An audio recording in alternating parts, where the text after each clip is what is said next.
আজ আমার স্বরচিত ছোট্ট একটি কবিতা কাছে টানা। আমরা সবাই বড় বড় বাড়ি বাইরে থেকে দেখি, কারো বা বড় বাড়িও আছে, কিন্তু সেই বাড়ি কারো কারো হয়তো খুবই ভালো লাগে বা আভিজাত্যের প্রতীক, কিন্তু আমার কেমন মনে হয় সেটি আমি আপনাদের এই কবিতার মাধ্যমে বলছি। রাজপ্রাসাদ, অট্টালিকা দেখেছ তো? অন্দর তার কেমন হয় জানো না তো?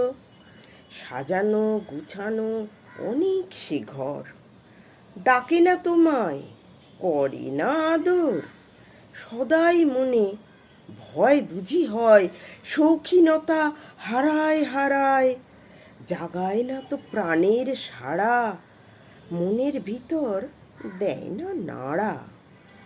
বরং তোমার ছোট্ট বাড়ি নয় মোটে সে অহংকারী, সবুজ ঘেরা উঠান খানি মনকে টানে অনেকখানি। হোক সে মলিন সদরর, করতে জানে মনের কদর। আগলে ছাড়া ভালোবাসা কাছে টানে, তাই ফিরে আসা। নমস্কার।